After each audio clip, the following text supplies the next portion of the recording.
1,00,000 మంది శివభక్తులతో కలిసి మహారుద్రాక్ష పూజలో పాల్గొనండి. వెంటనే కాల్ చేసి మీ పేరును నమోదు చేసుకోండి. Welcome to our channel. ఈ రోజు మనతో పాటు రమ్మగారు ఉన్నారు. నమస్తే రమ్మగారు. నమస్తే జయ. రమ్మగారు, మీరు ఎప్పుడు మనం చాలా కథలు చెప్పుకున్నాం. తెలివి తక్కువ కోడళ్ళు, తెలివి తక్కువ అబ్బాయిల గురించి, ఇలా డిఫరెంట్ ఫన్నీ స్టోరీస్. అయితే తెలివి గల్ల వాళ్ళ గురించి మాట్లాడుకుందాం. తెలివైన కోడళ్ళు. తెలివి గల కోడళ్ళు కథ. అంటే ఇదివరకు ఒక కోడళ్ళ కథ చెప్పాను. 4 కోడళ్లలో ఎవరెవరికి ఏం పనులు ఇవ్వాలి, అలాంటిది ఒక చందమామ కథ చెప్తాను. ఒక ఊళ్ళో ఒక భార్య భర్త పెద్దవాళ్ళు ఉన్నారు. వాళ్ళకి 3 అబ్బాయిలట. 3 అబ్బాయిలు అయితే వీళ్ళు బాగా పెద్దవాళ్ళు అయ్యాక కొడుకులకి పెత్తనం అప్పచెప్పేశారు. అప్పచెప్పేశాక ఈ 3 భార్య భర్త, ఈ 3 ఉండి 3 కొడుకులు కోడళ్ళు అంతా ఓచోటే ఉండి తెగ కీచులాడుకుని కొట్టుకు చచ్చి ఎంతసేపు పోట్లాడుకునేవాళ్ళు. నువ్వంటే నువ్వు, నేను ముందు చేశానంటే నువ్వు ముందు చేసావు, నేను ముగ్గేసానంటే నువ్వు చుక్కలు పెడతావా, ఇలా ఏవో అక్కర్లేని మాటలు అనమాట. కొట్లాడుకుంటుంటే ఈ పెద్దవాళ్ళకి విసుగు పుట్టింది. ఇలా కాదు, ఎవరిది వాళ్ళకి పంచిచ్చేద్దాం. అదేమో పెద్ద ప్రాంగణం, 3 వాటాలు ఇల్లు. 3 కొడుకులకి 3 వాటాలు చేసేద్దాం ఇల్లు. అక్కడి నుంచి మనకి ఓ చిన్న పంచ వేసుకుని మన దారిని మనం ఉందాం, మనకు అవసరమైనవి పిల్లలు చూస్తారు అని మాట్లాడుకున్నారు. కొడుకులు చక్కగా కలిసే ఉండేవాళ్ళు. కోడళ్లతో వచ్చింది తంట. అక్కడి నుంచి ఏమైంది, ఏం చేశారు, ఆ పెద్ద ప్రాంగణంలో 3 వాటాలు చేశారు ఇంటిని. 3 వాటాల్లో 3 ఉండేవాళ్ళు, 3 కొడుకులు 3 కోడళ్ళు. అక్కడి నుంచి ఆ భార్యాభర్త అమ్మ నాన్న మాత్రం ఓ చిన్న ఇల్లు వాకిలి, ఓ చిన్నది పర్ణశాలలాగా ఏర్పరిచి, పెద్దవాళ్ళకి ఎంత కావాలి, ఏముంది, పడుకుందుకు మంచాలు, కాస్త వంట వండుకుందుకు ఏదైనా, ఓపిక లేకపోతే ఏదో కోడలు కూర నారో చేసి పెట్టేది, అత్తగారు వేడిగా అన్నం వండుకునేది, అలా ఏదో ఏర్పరచుకున్నారు. అయితే ఏమైంది, వీళ్ళు 3లో మళ్ళీ పెద్ద ఆవిడికి ఆఖరి ఆవిడికి చచ్చేలా తగదా వచ్చింది. ఒకసారి వచ్చేసరికి వాళ్ళిద్దరు మాట్లాడుకోవడం మానేశారు. మాటలు మానేశారు. ఇచ్చిపుచ్చుకోవటాలు లేవు, మాటలు లేవు. ఇద్దరూ కలిసి ఒకళ్ళ మీద ఒకళ్ళకి చెప్పుకోవాలంటే ఎవరికి చెప్పాలి, మధ్యలో ఉన్న కోడలికి చెప్పేవాళ్ళు. ఏమైనా చేసినా మధ్యలో కోడలికే వచ్చేది, ఇచ్చేవాళ్ళు. వాళ్ళు కొట్టుకుంటూ ఉండేవాళ్ళు. అయితే ఎలా ఉండేదంటే, ఎవరైనా ఒకళ్ళు ఒక వస్తువు చేయించుకుంటే రెండో ఆవిడ అది వినేసి గోడకి చెవిలా నుంచి వింటాం. వినేసి మనగుడితో చెప్పి నాకు కూడా అలాంటిదే కావాలి, అది 5 తులాలు పెట్టి చేసుకుంటే నాకు 6 తులాలు కావాలి, అది ఇంతకీ వెండి కంచం కొనుక్కుంటే నాకు ఇంకొంచెం పెద్ద వెండి కంచం కావాలి, వాళ్ళ కంచంలో ఓ బంగారు పువ్వు ఉంటే నా కంచంలో 2 బంగారు పువ్వులు ఉండాలి, ఇలాగా తంటాలు పడుతూ ఉండేవాళ్ళు. సరే, నడుస్తూ ఉంది ఇలాగే కొట్టుకుంటూ తిట్టుకుంటూ. మధ్యలో ఆవిడ మాత్రం వీళ్ళిద్దరితోటి బాగానే ఉండేది. ఇద్దరు ఈవిడ చెవులు నింపుతూ ఉండేవాళ్ళు అనమాట రెండో కోడలికి. అయితే అత్తగారి మెళ్ళోనట 3 పేటల మంచి బంగారు నగ ఒకటి ఉంది. ఆవిడ మెళ్ళో లావుపాటి వస్తువు అనమాట. అయితే మామగారు అన్నారట, ఏమే అన్నీ పనిచేసాము, మనకు ఆడపిల్లలు లేరు, అమ్మాయిలు ఉంటే పోనీ తల్లి బంగారం ఆడపిల్లకి వెళ్తుందని. ఈ 3 కోడళ్లలో ఓ పిల్లకి ఎవతకో ఒకదానికి 3కి తలా ఒక వాటా ఇచ్చేసేయమన్నాడు. ఎవతకో ఒకదానికి అనలా, 3కి 3 ముక్కలు చేసి ఇచ్చేయమంటే ఈవిడంది, అదేమిటండి, తరతరాలు నాటి వస్తువు, నాకు మీ అమ్మ ఇచ్చింది, మీ అమ్మకి మీ నాయనమ్మ ఇచ్చింది, మీ నాయనమ్మకి వాళ్ళత్తగారు ఇచ్చింది, ఎన్ని తరాల నుంచో వస్తుంది, ఒక వస్తువు ఒక పోళంగా ఉంచాలి, 3 ముక్కలు చేస్తే అందం పోదు వస్తువు, 3 పేటలు గొలుసుని 3 విడివిడిగా చేస్తే ఇంతంత పిల్లలు అనుకో, పోనీ ఒక పేట మెళ్ళో వేసుకుంటారు కోడళ్ళు పెద్దవాళ్ళు, పిల్ల జల్లా ఉన్నవాళ్ళు. ఆ ఒక్క గొలుసు వేసుకుంటే ఏం బాగుంటుంది, చూస్తాను వీళ్ళ 3లో ఎవరు బాగా బుద్ధిమంతురాలు అనిపిస్తే వాళ్ళ మెళ్ళో వేస్తానండి ఈ వస్తువు అని. ఇది ఆఖరి కోడలు వినేసింది. అమ్మ బాబోయ్, మీ అమ్మ తెలివితేటలు చూడండి, ఎవరికో ఇచ్చేస్తుంది టండోయ్ అని మొగుడికి చెప్పింది. వాళ్ళిద్దరూ మాట్లాడుకుంటూ ఉండగా పెద్ద ఆవిడ వింది. ఆవిడేమో చిన్న ఆవిడ చెవిలో వేసింది. మధ్యలో ఇగో వాళ్ళకి ఇలాట, అత్తగారు ఇలా అన్నట్ట, అది వినేసింది. ఇప్పుడు ఏం చేస్తుందో, తెలివితేటలుగా అత్తగారిని బుట్టలో వేసుకుంటుందో ఏమిటోనే, పెద్దవాళ్ళం మన ఇద్దరం ఉండంగానే అని చెప్పింది. చెప్పేసరికల్లా రెండో కోడలు భర్తకి చెప్పింది, మీ అమ్మగారు ఇలా అన్నారు, మీ మరదలు విన్నది, మీ వదినకి తెలిసింది, ఆవిడ నాకు చెప్పింది అని. ఆయన భర్త ఏమన్నాడు, ఏముంది, నువ్వు కూడా నీ తెలివితేటలు చూపించి నీకే వస్తుందేమో చూడు, తెలివిగా వ్యవహరించి గొల్లు సొంతం చేసుకో అన్నాడు ఆయన నవ్వుతూ. భార్య తెలివి కలదని ఆయనకు తెలుసు అనమాట. సరే, అక్కడి నుంచి ఏమైంది, ఇది ఎప్పుడైంది, సంక్రాంతి పండగ తర్వాత అయింది. సంక్రాంతి తర్వాత రావాల్సిన పండగ ఏమిటి, ఉగాది.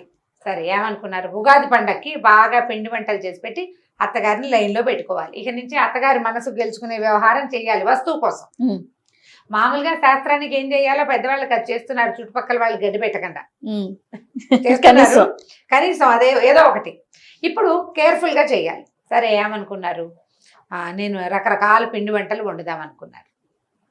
ఆవిడ పిండి వంటలు వండేస్తోంది, ఈవిడ పిండి వంటలు వండేస్తోంది. ఈ గుమగుమలన్నీ చూసి రెండో కొడుకు అన్నాడు, ఏమేవ్ మా వదిన వండేస్తోంది, మీరు నా మరదలు వండేస్తోంది, నువ్వేం వండుతున్నావు? నేనేమి చేయనండి, ఓ పని చేయండి, బజార్ వెళ్ళి మీ నాన్నగారికి ఓ చాపు, మీ అమ్మగారికి ఓ చీర, రవికలు గుడ్డ పట్టుకురండి అని చెప్పింది.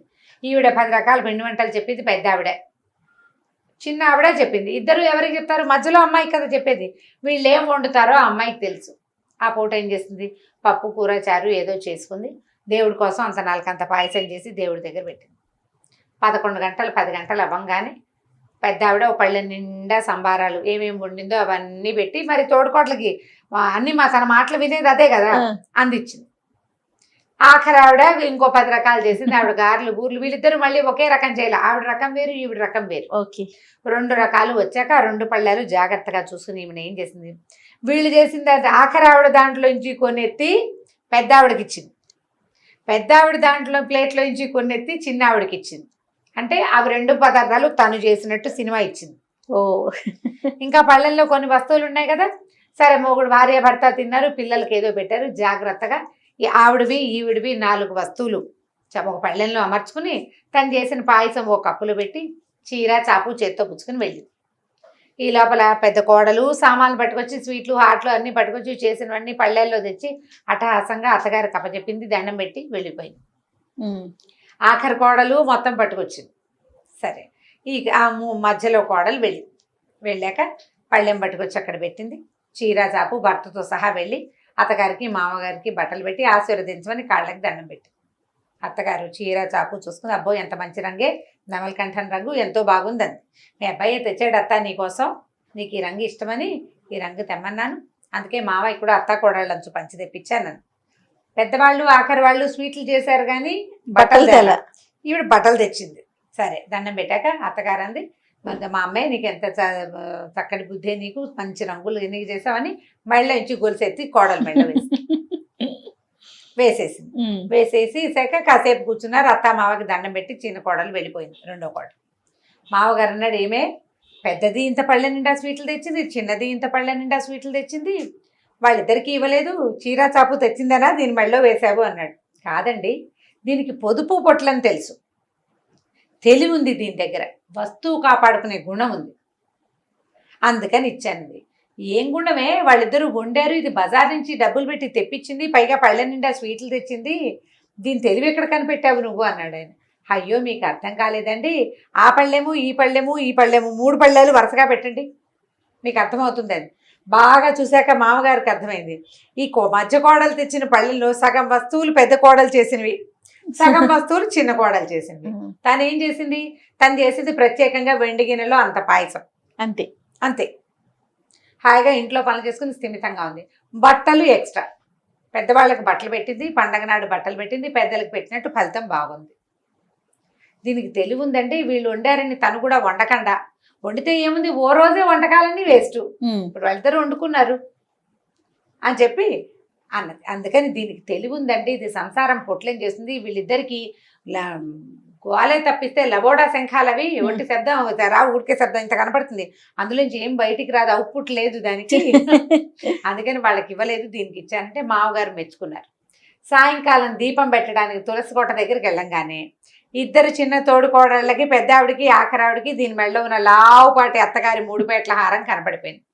అయ్య బాబోయ్ అని చూసుకుని ఇది ఎలా ఇది సంపాదించింది అని కూపీ తీసి తమిచ్చిన స్వీట్లే అత్తగారికి ఇచ్చి చీర చాపు పెట్టి ఈ వస్తువు కొట్టేస్తుందని వాళ్ళిద్దరికీ అర్థమైపోయింది.